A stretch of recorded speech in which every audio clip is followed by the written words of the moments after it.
Olá, gente, tudo bem? Hoje nós vamos tratar desse livro aqui, ó, Educar Meninos e Meninas, Relações de Gênero na Escola, da Daniela Awad. Um livro bem tranquilo de ler, que cai bastante aí no concurso da VUNESP. Nós vamos falar de questões de 2018, 2019, 2020.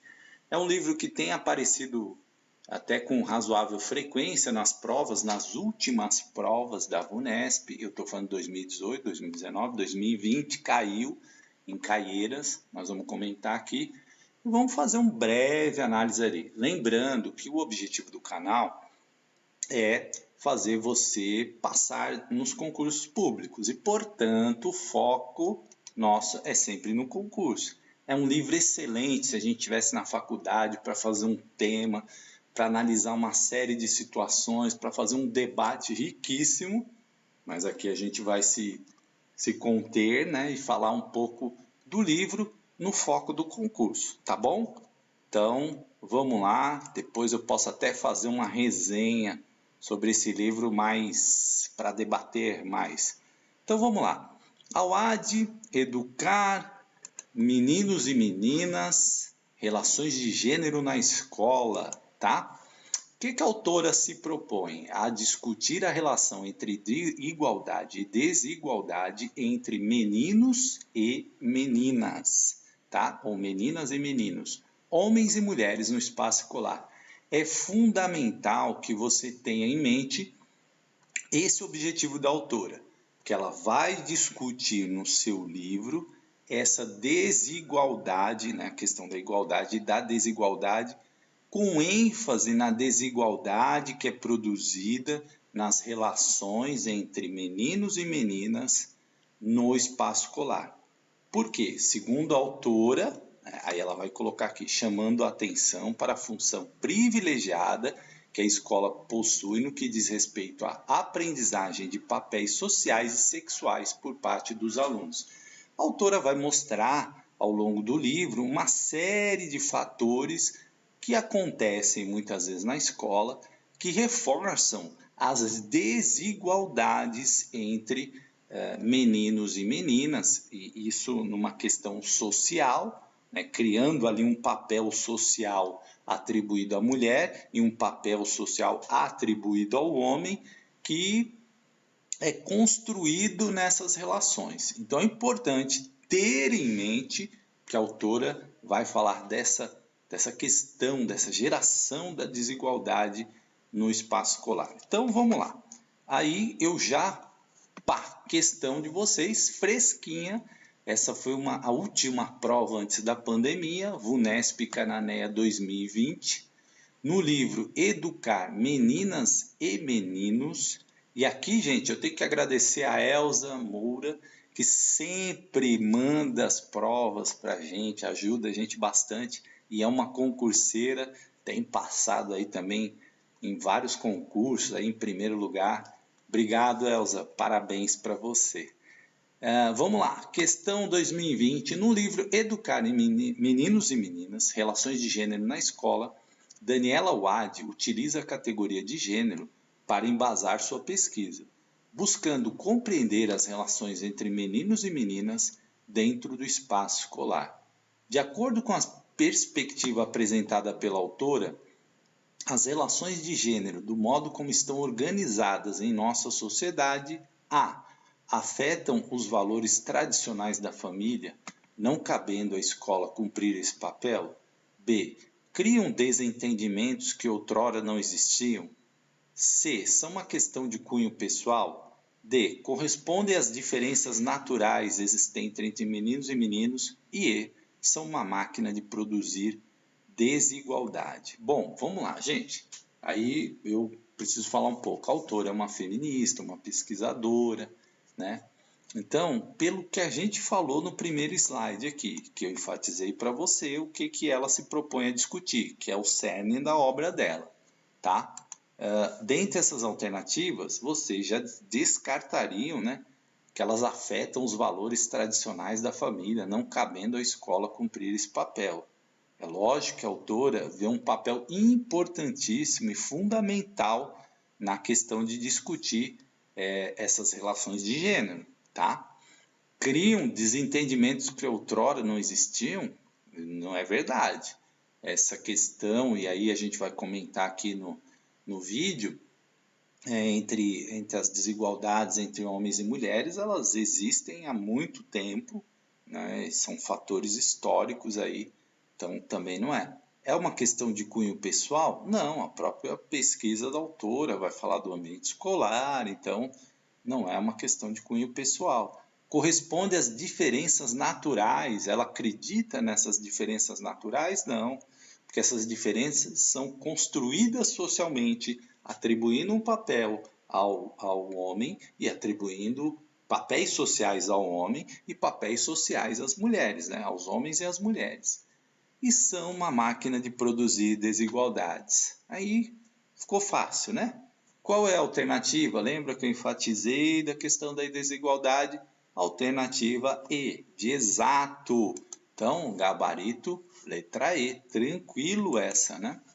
E aí ela vai falar de gênero como uma categoria de análise, tá? Importante também isso no livro, eu estou destacando aqui os principais pontos. Esse capítulo, ela fala os óculos que uso para olhar a realidade. Ela é uma feminista, então ela vai falar aí de uma série de questões de gênero, tá? Então, vamos ver aqui, ó. Destaca que a categoria gênero, ao revelar que muitas diferenças entre homens e mulheres são socialmente construídas, pode ser utilizada para desvendar relações de poder desiguais dentro da escola. Veja, enfatiza aqui, ó. As relações entre homens e mulheres, elas são socialmente construídas. O que a autora quer mostrar é que o papel do homem e da mulher, ele não é definido ao nascer, não é uma questão natural, biológica, nasceu homem, vai ser assim, nasceu mulher, vai ser desse jeito. É construído isso socialmente, cada um é atribuído um papel e nós vamos falar historicamente como isso foi construído. O texto chama atenção para o aspecto relacional, constitutivo das masculinidades ou feminilidades. O que ela vai... Aquelas questões, o homem é assim, a mulher é assim, o homem não chora, a mulher é muito emotiva, a mulher é o sexo frágil, o homem é mais forte, enfim, aquelas concepções e ideias que são criadas pela sociedade. E é isso que ela fala de masculinidades ou feminilidades. Desde os aspectos que eu citei aqui culturais, até questão de rosa é de menina, azul é de menino, menina brinca de casinha, menino brinca de automóvel, enfim, já se cria aí relações de poder, de espaços, enfim, que nós vamos comentar aqui. Num determinado contexto social e cultural, que eu estou falando aqui, expressando-se nos discursos e nas práticas sociais. Então, muitas vezes, a gente até sem perceber, a gente acaba tendo essa prática social de atribuir características ao homem e atribuir características e papéis à mulher e também ao homem. Então a gente às vezes é pego, e aí o texto dela vem fazer uma reflexão sobre as nossas falas. Quem já não cometeu esse erro de falar assim, nossa, é tão feio uma menina falar palavrão. Ué, se é palavrão, né, uma palavra feia, ela só fica mais feia na boca da menina e não fica feia na boca do menino? Então são práticas sociais, discursos que às vezes a gente tem, que a gente nem percebe que nós estamos ali criando situações diferenciadas e situações de poder. Conduz assim ao questionamento de compreensões generalizadas de relações pretensamente naturais. Veja, aquela questão aponta lá. É natural essa diferença entre homem e mulher? Não. Ela é construída socialmente sobre o masculino e o feminino para se pensar o gênero como dispositivo privilegiado na análise das significações das relações de gênero e de poder, que constitui processos políticos e se constrói reciprocamente. Então, o texto dela vai faz-nos pensar assim, será que isso é verdade? Então a gente olha para a nossa sociedade, quando você olha para a política, a representação feminina hoje não é menor? Muito mais homens, você pega o nosso Congresso Nacional, muito mais homens do que mulheres, você pega as câmaras municipais, muito mais vereadores do que vereadoras.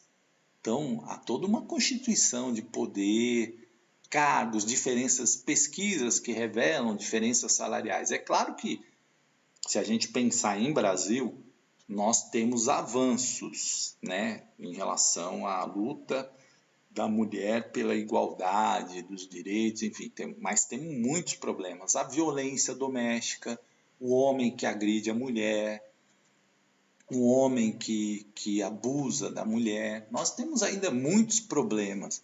E aí o que ela quer nos provocar, no bom sentido da palavra, é se a escola não está contribuindo para essa formação de diferenças. E aí vamos ver o que ela tá falando aqui. Bom, uma coisa que é importante você saber da autora, porque isso pode cair como pergunta. A VUNESP pode perguntar se a autora considera sexo e gênero a mesma coisa. E não, ela não considera. Sexo e gênero não são a mesma coisa, embora estejam relacionados, mas não são as mesmas, não são a mesma coisa, tá? Tem relação? Sim, mas não é a mesma coisa para a autora. E aí o que ela vai falar? Se as relações de gênero não existissem do modo como as conhecemos, e a relação de gênero é essa construção do masculino, do feminino, do homem, da mulher e dos seus papéis sociais. O que percebemos como sexo não seria valorizado como importante. É verdade isso que ela diz. Se não tivesse essas desigualdades entre homens e mulheres estabelecidas através de papéis sociais, qual seria a importância de homem e mulher? Não teria, né? E muitas vezes a gente atribui, porque isso é da mulher, isso é do homem, né? E a gente vai atribuindo papéis para cada um. Só que a gente não percebe que muitas vezes esses papéis, a mulher está subjugada, a mulher está numa posição inferior, a mulher está ali desvalorizada. Então a gente precisa ter esse cuidado. E aí ela comenta aqui, ó, as diferenças anatômicas, faltou um S aqui, entre homens e mulheres, ter um pênis ou ter uma vagina, por exemplo, não teriam nenhuma significação valorativa em si mesmo, não fossem os arranjos de gêneros vigentes na nossa sociedade. Ou seja, tudo que se construiu em cima do papel do homem e do papel da mulher, estabelecendo aí desigualdades. Então vamos lá. Aí a autora ela faz uma pesquisa numa escola, escola, e ela vai lá observar essa escola, como é que essa escola funciona, né, como é que é os ambientes, para fundamentar todo o trabalho que ela desenvolveu. E aí o que ela percebeu, gente? Várias questões que estabelecem diferenças, várias representações do masculino, do feminino, situações, por exemplo, nos espaços, os meninos dominando o maior espaço, usando a quadra, usando as áreas centrais, as meninas um pouco ali no lado, brincando em espaços mais reservados, os meninos correndo, os meninos mais agitados, as meninas ali mais recolhidas e tal. E um reforço dessas concepções, né? Que mostrava que isso realmente na escola era construído. E isso foi o pilar da pesquisa dela para ela fazer aí várias conclusões, né? Várias inquietações também, perguntas sobre isso. E ela percebeu comportamentos que reforçam a questão da desigualdade entre meninos e meninas. E até uma frase engraçada que ela colocou num título de um capítulo, que uma professora falou assim: até as meninas estão matracas hoje. Ou seja, as meninas estão falantes, as meninas estão bagunceiras hoje. Como se o papel da menina fosse ser sempre quietinha, sempre ali tranquila. E os meninos não, os meninos fossem os agitados, os bagunceiros. Então percebe, o que ela quer nos mostrar é que esses conceitos são reforçados na escola. Que a escola estabelece assim, olha, o papel da menina é ser uma menina quietinha, ser uma menina boazinha, ser uma menina que não fala palavrão, ser uma menina delicadinha. O papel do menino, o menino é forte, o menino, né? Aí a gente pode até pensar em questão de esporte.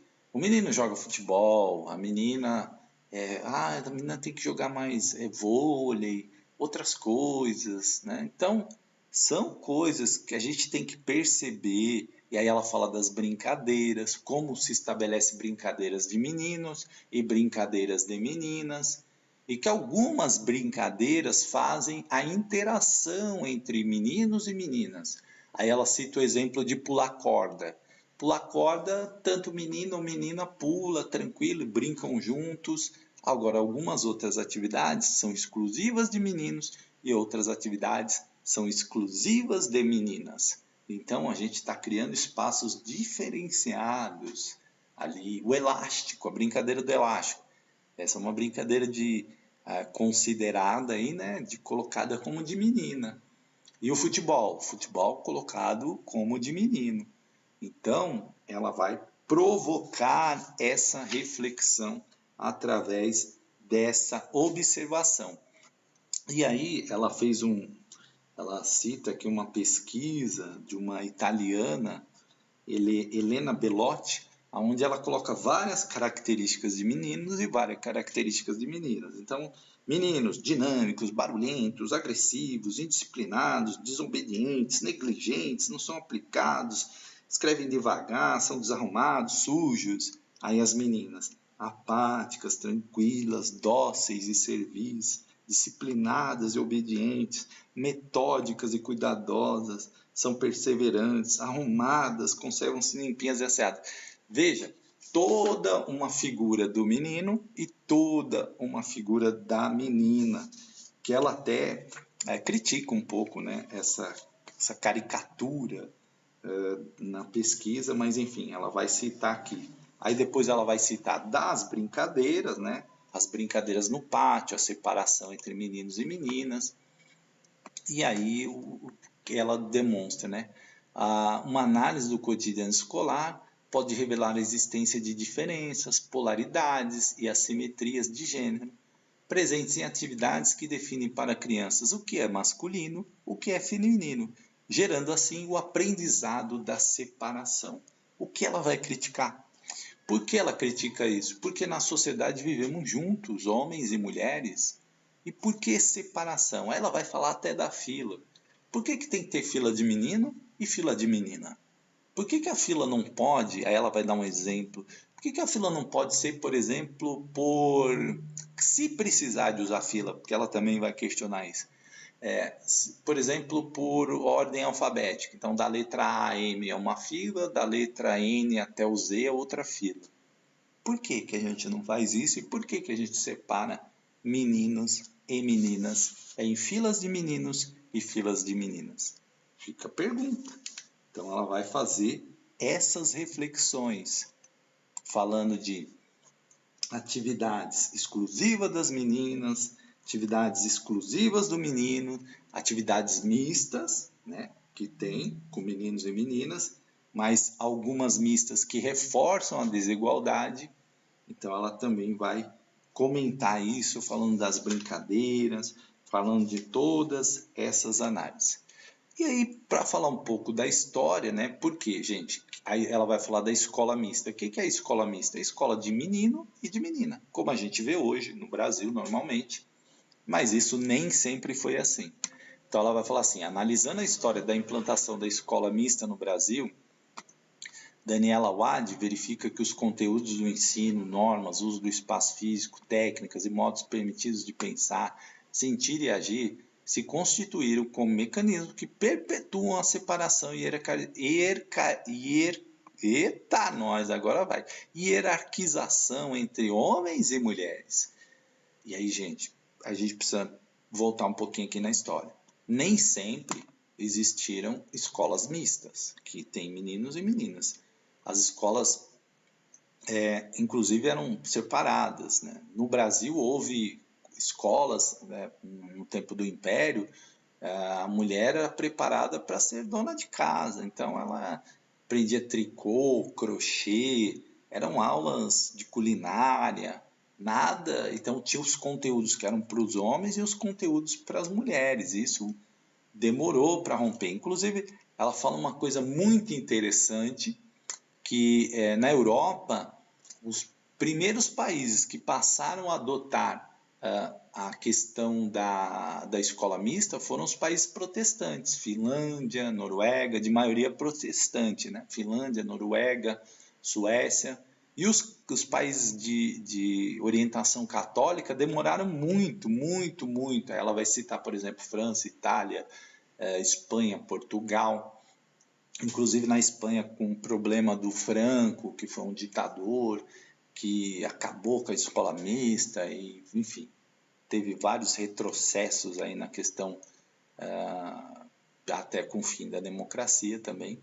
E aí ela vai colocar tudo isso. Conforme a autora, as supostas diferenças sexuais naturais entre meninos e meninas são utilizadas pelo professor para conduzir a classe e manter a disciplina, o que pode ser exemplificado com as diferentes maneiras de se distribuírem meninos e meninas no espaço de sala de aula. Inclusive, ela vai citar um exemplo aqui onde era separado, fileira de menina, fileira de menino, né, ou intercalava meninos e meninas para impedir que os meninos conversassem, enfim. E aí ela vai fazer toda uma análise disso e discutir a questão da escola mista. O que é a escola mista? É a escola de meninos e meninas, como que eu falei, mas ela vai apresentar um conceito da escola que ela entende ser uma escola que vai enfrentar essa questão da desigualdade entre homens e mulheres. Então, aí ela comenta aqui, ó, uma frase, né, de um menino, dessa análise dela na escola, que tinha uma menina que brincava com os meninos. Então essa menina gostava de correr, essa menina gostava de pega-pega, de ficar lá brincando com os meninos. Aí os meninos falavam, ela é a menina que brinca com a gente. Então essa separação mesmo entre... E quando a menina tem esse comportamento, os próprios meninos, as outras meninas, né? Então essa menina corria, chegava na classe toda suada, né? Toda esbaforida ali, mas ela era uma menina que estudava bem, e não tinha a ver, esse comportamento dela não tinha a ver com o desempenho dela na escola. Ela era uma boa aluna. Então, um pouco também para romper com essa ideia de que a menina que corre, que brinca, ela não vai ser aquela menina boa aluna. Porque também é uma concepção, a menina delicadinha, a menina quietinha, a menina ali, ela é boa aluna. Então, são concepções que ela quer fazer a gente refletir sobre isso. Por que a menina, por que a gente atribui papéis ao menino e papéis às meninas, né? E aos meninos, tá? E aí ela, novamente aqui, né, ela vai discutir bastante essas questões das brincadeiras, das separações de brincadeiras, e aí ela faz uma pergunta: misturar é o bastante para mudar? Ou seja, só eu colocar menino e meninas, meninas e meninos na mesma escola resolve o problema? Não. Para a autora, não resolve. Você pode ter uma escola, como ela pesquisou, de meninos e meninas, que reforça inclusive a desigualdade, que não resolve só misturar. E aí ela vai entrar com um termo que esse aí, gente, cai demais na prova, você tem que saber. Quando a escola mista e coeducação não são sinônimos. Esse termo dela, que ela usa muito no livro dela, que é o da coeducação, você tem que saber. E aí, o que é para a autora coeducação?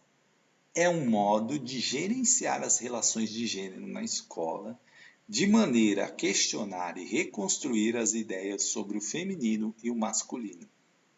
Trata-se de uma política educacional que prevê um conjunto de medidas e ações a serem implantadas nos sistemas de ensino, nas unidades escolares, nos afazeres de sala de aula e nos jogos e brincadeiras nos pátios.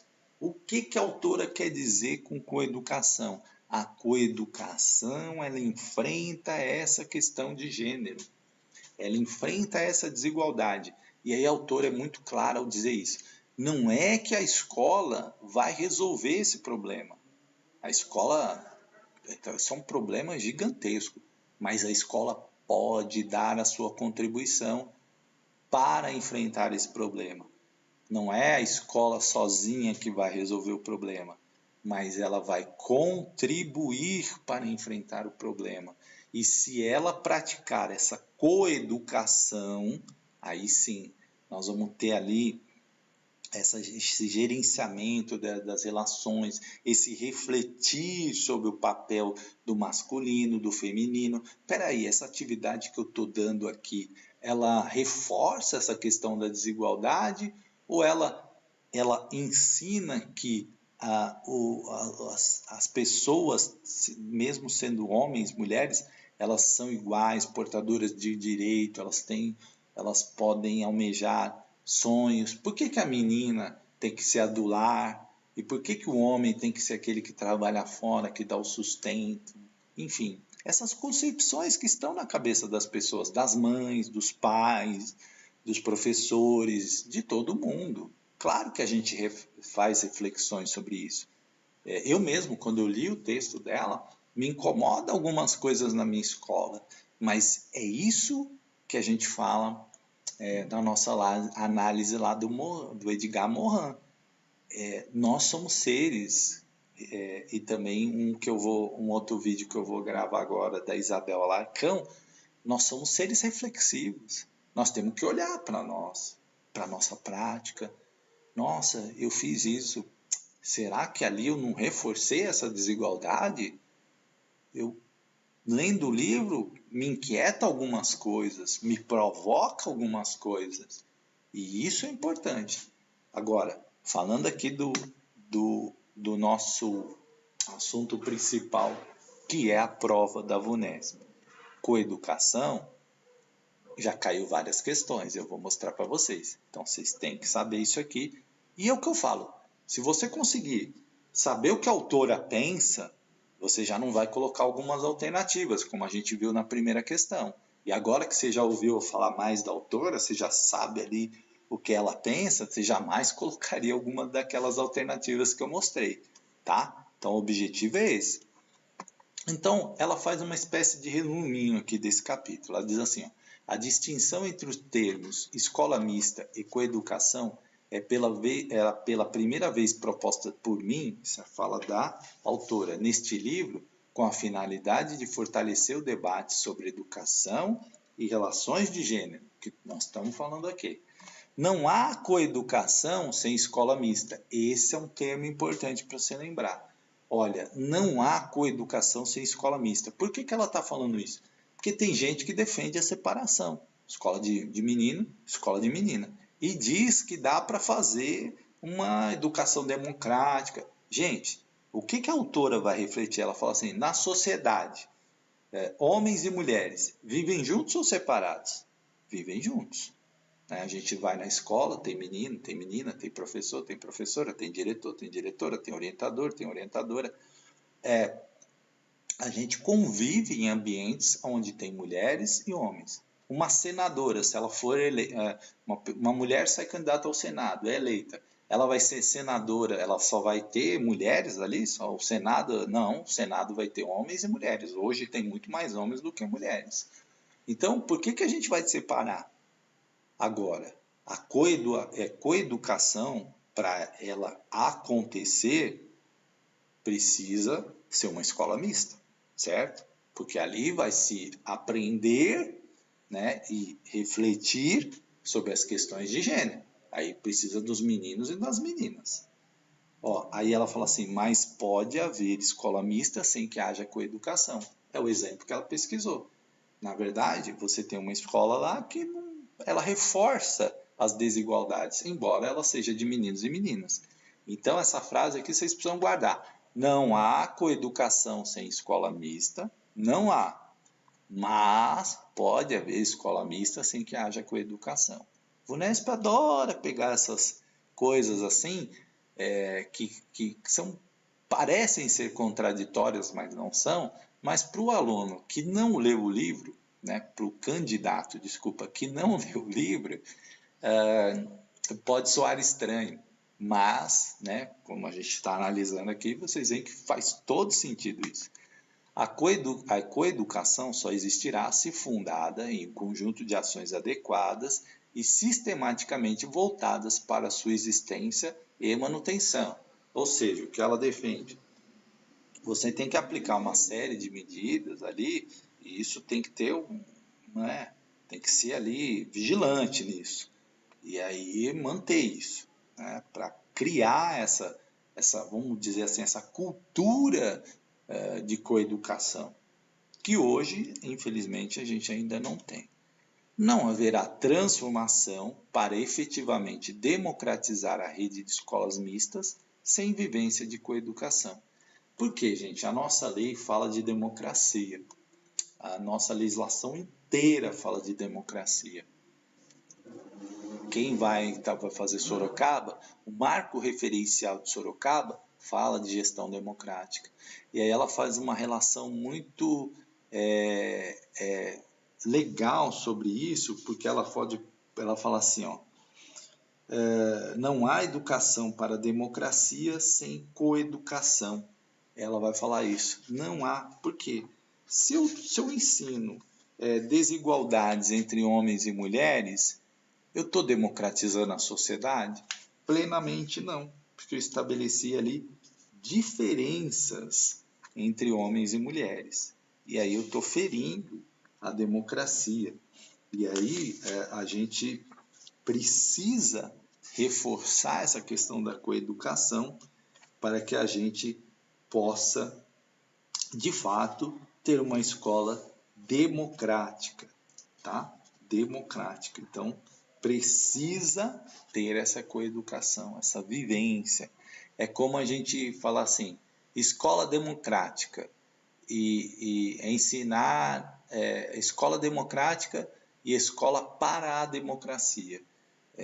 São termos que parecem muito semelhantes, mas eu posso ter uma escola democrática ali, que tem uma vivência democrática, vota, mas aquilo não é introjetado nos alunos. Então, quando eu tenho uma escola mista, eu tenho ali menino e menina, olha que legal, estão ali. Mas as relações de poder e desigualdade estão ali, sendo reforçadas. Diferente numa escola onde a coeducação mostra que homens e mulheres têm os mesmos direitos, podem ter os mesmos objetivos, podem alcançar sonhos diferentes. Não existe a coisa disso é de menino, isso é de menina. Você tem ali, você pode preparar a mulher para os espaços, para ocupar o poder, que isso não é só uma questão do homem, porque a gente acaba na escola reforçando isso como ela mostra, tá bom? E aí vamos aqui, para a VUNESP, questão recentíssima, diz assim, Daniela Awad, em seu livro Educar Meninos e Meninas, Relações de Gênero na Escola, discorre sobre a distinção entre os termos escola mista e coeducação. A autora defende que a escola mista é condição suficiente para a coeducação se desenvolver? Vê lá o que eu falei lá atrás. Acabei de falar disso. B. Práticas escolares, nas quais as relações de gênero são polarizadas, são práticas coeducativas. C. Os meninos podem atrapalhar o rendimento escolar das meninas e, por essa razão, deveriam frequentar escolas separadas. Veja, só pelo que eu falei do DNA da autora, você já descartaria um monte de alternativas aí. D. Feminino e masculino devem ser percebidos como elementos não necessariamente opostos ou essenciais. E E. A escola ser mista não é pré-requisito para a coeducação. E aí, gente, o que você responderia? Com base no que a gente viu, no que a gente analisou até agora. A escola mista é condição suficiente para a coeducação se desenvolver? Lembra da reflexão que a gente fez lá atrás, agora há pouco? Não, né? Não basta. Lembra daquela frase que eu enfatizei? Não basta a escola ser mista. Práticas escolares nas quais as relações de gênero são polarizadas, são práticas coeducativas? Não, porque eu estou reforçando a diferença entre homem e mulher, estou polarizando, né? Estou colocando aqui o polo menino, polo menina e pá! Não, não é isso que ela está falando, certo? C, aí a C é absurda, né? A VUNESP tem sempre assim, uma alternativa que é aquela absurda, que é contra totalmente o pensamento da autora. Os meninos podem atrapalhar o rendimento das meninas e ela jamais ela vai falar de separadas, porque ela fala que para a coeducação é necessário a escola ser mista. A escola ser mista não é pré-requisito para a coeducação? Sim, acabei de falar. É pré-requisito. Não tira o não aqui. Se não tivesse o não aqui, estava correto. É pré-requisito. E aí ela fala na alternativa D: feminino e masculino devem ser percebidos como elementos não necessariamente opostos ou essenciais. E aí, se você marcou D, gente, acertou o D de dado. Gabarito. Perceberam? Entender o pensamento do autor te leva a acertar várias questões. Então vamos lá. 3 Valinhos 2019. De acordo com Daniela Awad, tudo VUNESP aqui, hein, gente? 2016, aí é o livro, né? A prova foi em 2019. Em seus estudos a respeito de igualdade de gênero, é correto afirmar que coeducação falei para vocês, coeducação, uma forma de ressaltar e utilizar as diferenças, transformando-as em desigualdades.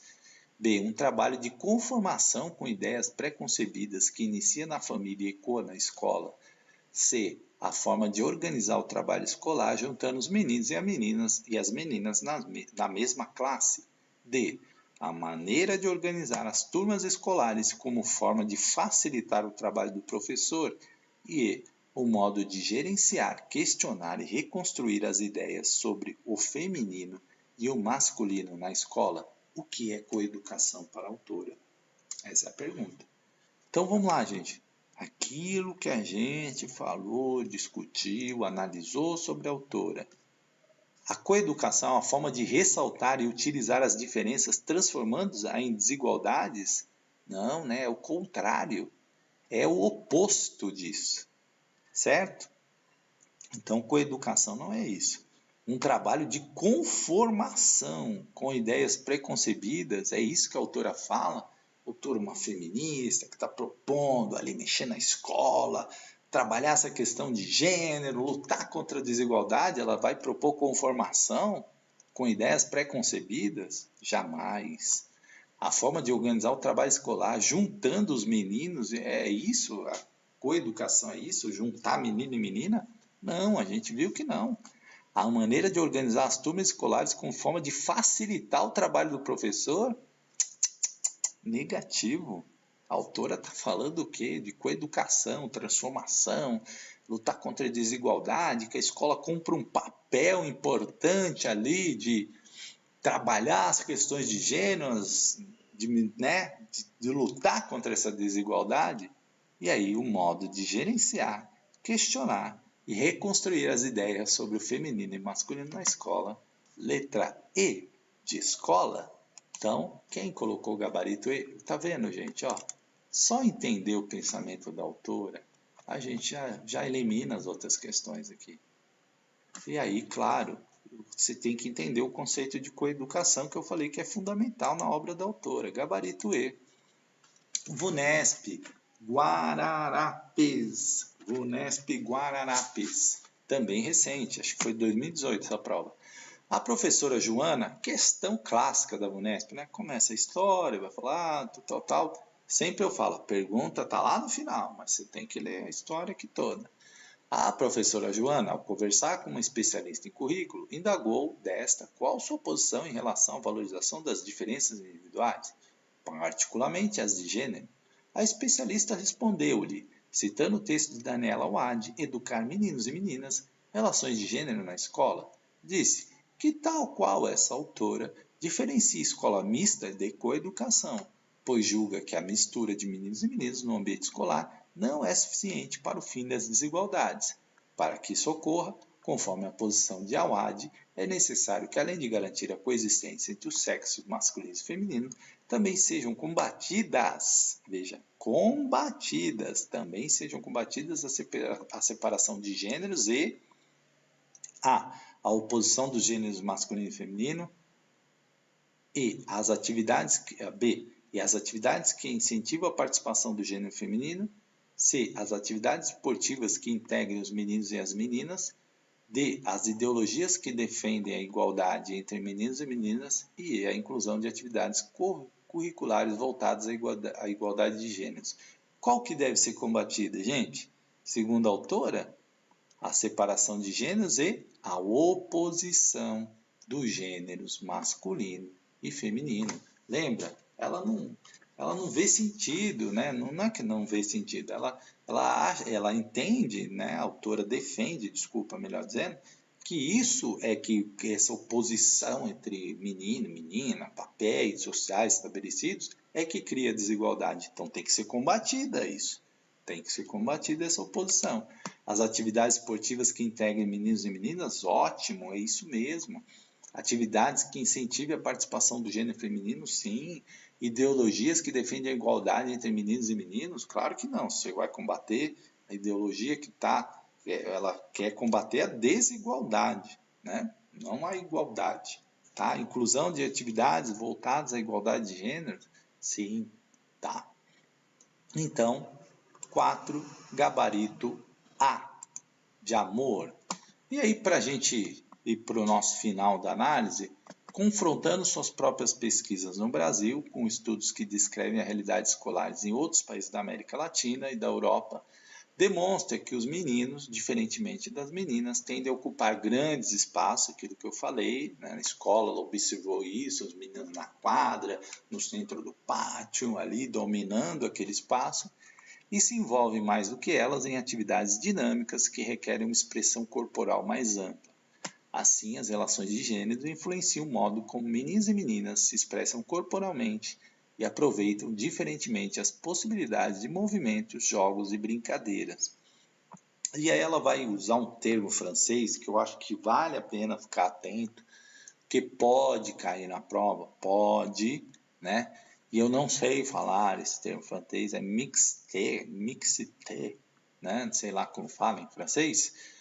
Significa a coexistência de indivíduos, membros de grupos sociais diferentes, no seio de um mesmo espaço social ou institucional, tá? Sendo que essa noção pode ser usada para se falar de meninos e meninas. É bom ficar atento, porque esse é um termo, e às vezes a VUNESP gosta de pegar aquele termo que a autora usou para perguntar o que isso significa. Então, significa o que esse termo? Mix, né? Não sei falar em francês, mas significa a coexistência de indivíduos, membros de grupos sociais diferentes no seio de um mesmo espaço cultural ou institucional. A VUNESP pode citar isso e perguntar à autora, né, usa o termo, que significa tal o que. Aí você já sabe aqui pelo nosso breve resumo.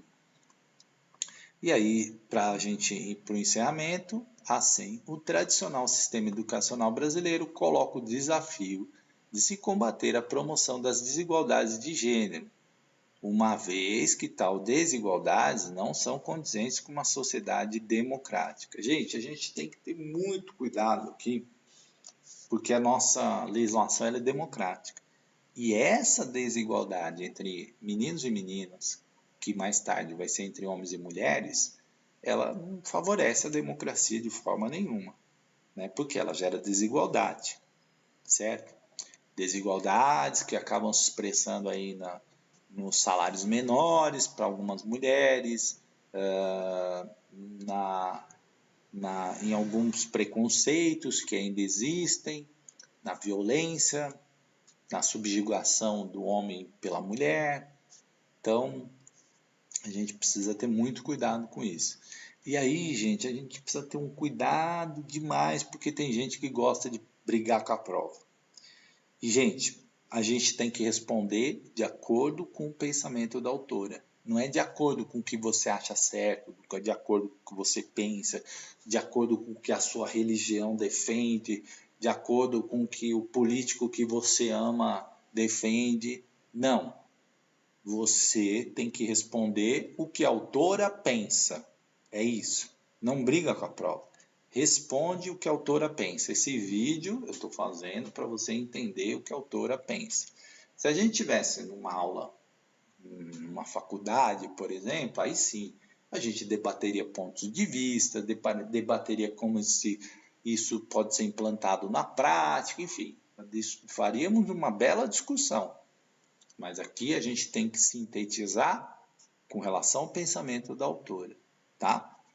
A autora constata que alunos e professoras, agentes escolares, diretoras, coordenadoras e pesquisadoras podem estar na fronteira entre, de um lado, as práticas escolares, nas quais as relações de gênero ainda são desiguais, e de outro, a possibilidade de construção de um projeto de coeducação. Para a efetiva concretização desse projeto de política educacional, Daniela Awad propõe uma transformação de diversos níveis da educação, englobando não apenas a legislação, o sistema educativo, unidades escolares, currículo, como também a capacitação, a formação do profissional, a paridade do professorado, os livros didáticos, a interação entre professoras, professores, alunos e alunas, delineia assim um possível caminho para uma política pública de igualdade de gênero a partir da escola. Ou seja, é a transformação de várias coisas. Do sistema de legislação, do sistema educativo, do currículo, dos livros didáticos, que alguns às vezes a reforçam, ela mostra lá até um formulário de como analisar um livro didático, se nesse livro estabelece ali desigualdades entre homens e mulheres, enfim. Uma série de questões, uma série de medidas que tem que ser tomada para a gente ir para o caminho da coeducação mencionada. Entendendo que as identidades de gênero são construídas pelos sujeitos ao se identificarem social e historicamente como femininos ou masculinos, o texto de Daniela Awad nos instiga ao questionamento e à reconstrução de ideias sobre a constituição de femininos e masculinos, sendo que devem ser vistos como elementos não necessariamente opostos ou essenciais. Olha a frase da nossa pergunta aqui, né? Veja, a essência do autor eu trouxe para vocês, sendo que devem ser vistos como elementos não necessariamente opostos ou essenciais, uma vez que a oposição não é inerente, mas sim construída e pode ser subvertida. Ou seja, foi a humanidade que construiu na sua história, né, essa desigualdade entre homens e mulheres. E aí tem vários fatos históricos. Se você pegar, no Brasil, a mulher passou a votar a partir de 1934, que a mulher foi ter direito ao voto. A escola, a mulher era vista, era criada para ser a feminina, né, do lar. Inclusive a profissão do magistério, inicialmente, ela foi concebida, e até hoje ela tem um pouco essa questão, para as crianças menores ali, a mulher, porque a mulher é mãe, né, porque a mulher é mais carinhosa, e não necessariamente isso é uma verdade, né? Nem sempre as mulheres são excelentes mães, né? Assim como tem pai que também não é excelente pai, enfim. E são essas categorias que ela quer lutar e que a gente precisa pensar sobre isso, tá? Então espero aí, gente, ter colaborado aí com vocês com várias questões aí e com reflexões importantes. Isso não impede de vocês, de lerem o livro, que é pequenininho, boa leitura, tranquilo de ler, um livro gostoso de ler, que você lê assim e te provoca muitas reflexões, muitas reflexões. E é sempre bom, né, a gente refletir sobre o nosso papel, sobre como que a gente conduz a educação, porque isso é fundamental, porque nós trabalhamos com vidas, trabalhamos com seres humanos, e às vezes a gente pode estar reforçando desigualdades que prejudicam a democracia, prejudicam a sociedade. Tá bom, gente? Espero ter colaborado para vocês entenderem um pouquinho desse pensamento da Daniela Wade, um belo livro que vale a pena ler. Tá bom? Obrigada.